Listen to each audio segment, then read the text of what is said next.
If I hit R for rotate and then 90 degrees, well, wait a minute, it just bend my leg way over there.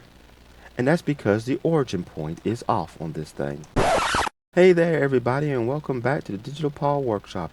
It is I, that part that bends the way you don't want it to bend, Techno Meow Tinkerer. And today we're going to cover the origin point in Blender.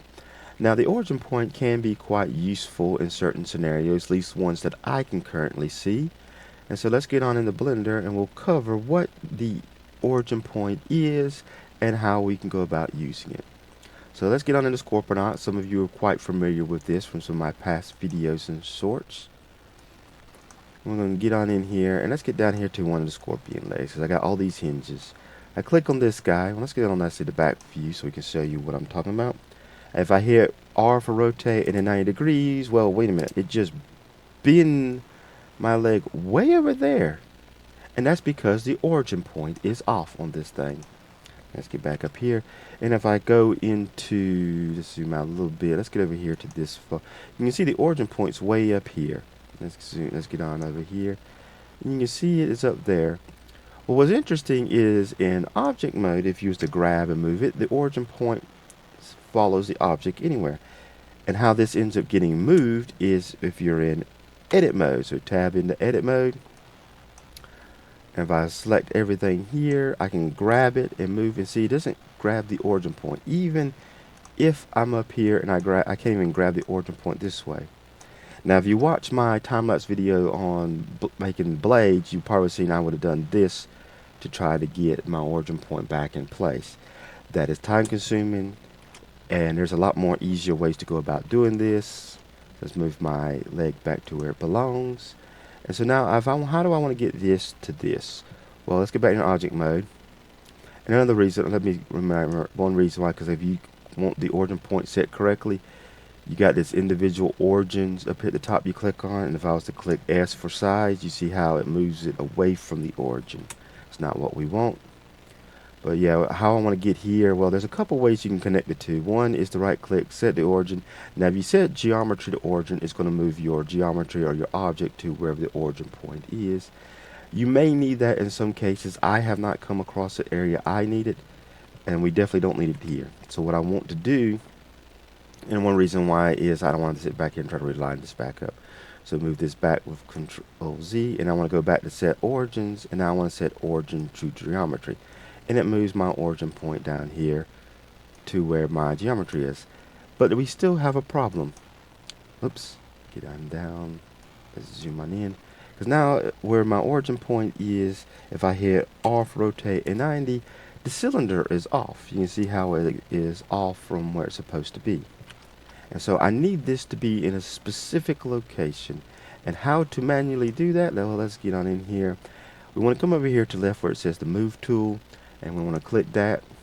Now if I grab this, I can move everything around because the origin's connected to the object. But I don't want to do that. Let's get that back in place. So what I want to do is I just want to move the origin. How to do that is I hit Control and then period.